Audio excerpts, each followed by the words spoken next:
Hey, I am so excited that you're back with me today. I've been wanting to make a really long tray for my table, so that's what we're going to do today. We're going to make this rustic tray together. So these boards came from my barn. I made a new door a couple years ago and kept the old wood. I thought it was going to take me 2 pieces, but it ended up just taking me this 1 piece. So as you can see, I had to kind of take it apart, and there were some things in there like nails that I needed to remove, that kind of stuff, just to prep it.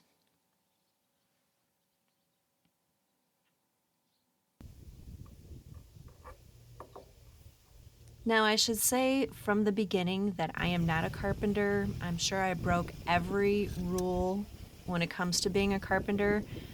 So this is definitely not a tutorial. This is just to show you how I did it, and really for entertainment purposes. But on my board, I made my pieces. I cut 2 pieces 36 inches long. And yes, I used my circular saw for it. And here I just wanted to make sure that I had my measurement correct before I made that second cut.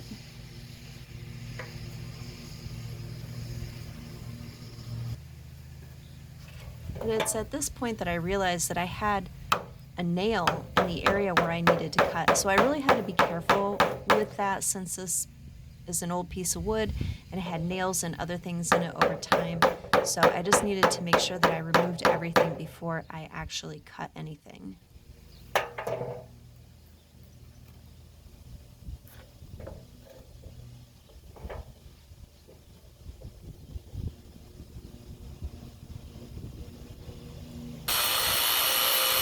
And then I was back on to putting that second piece.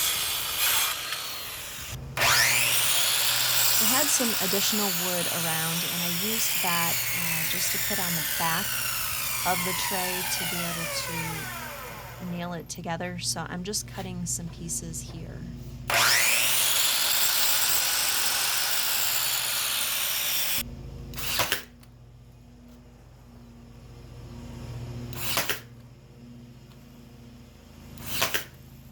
So I just put those on the back with my brad nailer.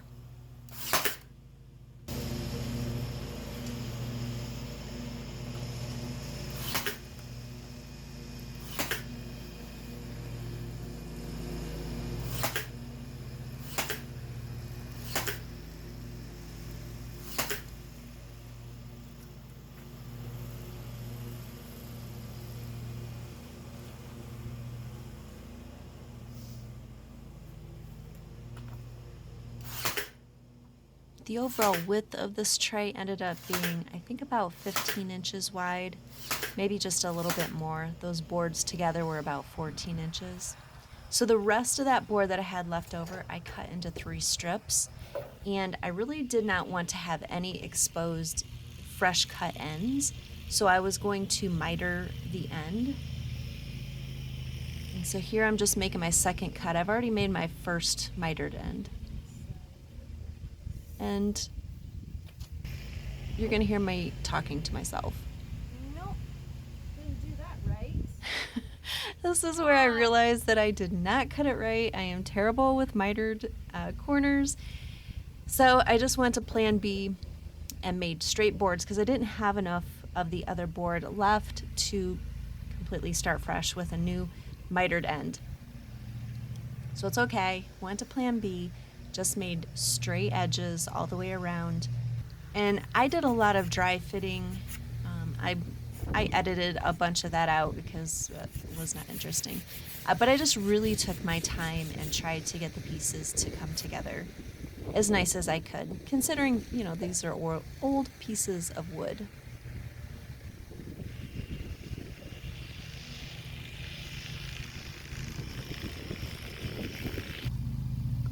And here's my unconventional way of measuring. I didn't have the side pieces on. Anyways, like I said, this is not a tutorial. So you'll see that that board dropped there, and that's because I was using that as a template. I wanted to make sure that the board came down low enough to cover those bottom pieces so that you wouldn't see those. Not that I really thought that you would, but I just thought it was a good idea to bring it down a little bit.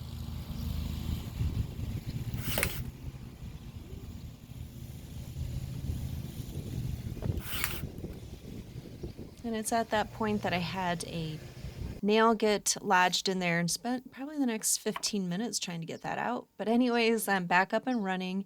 And again, just use that piece to make sure that I was where I wanted my board to be and got that nail done. Even with that fresh cut end, which you can see, it really didn't end up being bad at all.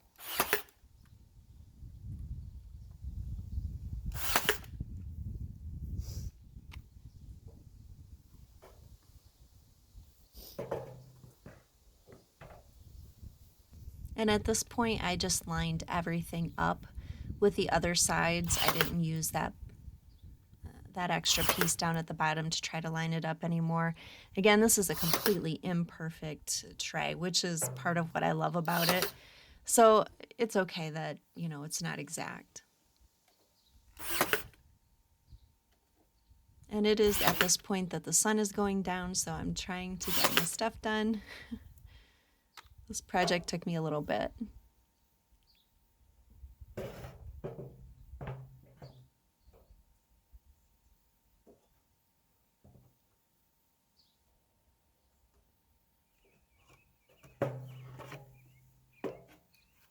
This really gives you perspective about how long that really is.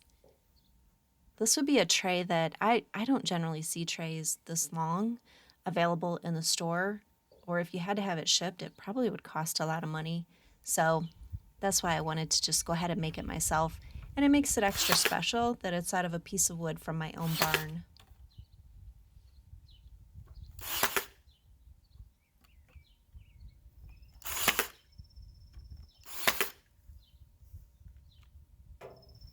And there is the top of the tray. So at this point, the only thing I have left to do is I did want to have it a little bit risen up a little bit. So I took some extra pieces of the board that I had left and just sanding it down. But I ended up thinking it was going to be too tall, so I ended up ripping it in half and then just using those smaller pieces. Again, just using my brad nailer to nail those on. So I really hope that this has inspired you. I ask that if you enjoyed this video that you subscribe, comment, like. It just encourages me to continue putting out content. And I'd love to know, would you make something like this, or would you enjoy, you know, a very long tray like this? With fall and winter coming up, I can't wait to do some centerpieces on this, and who knows, maybe I'll make myself another one that's not rustic. So thanks for watching, guys. We'll see you later. Bye.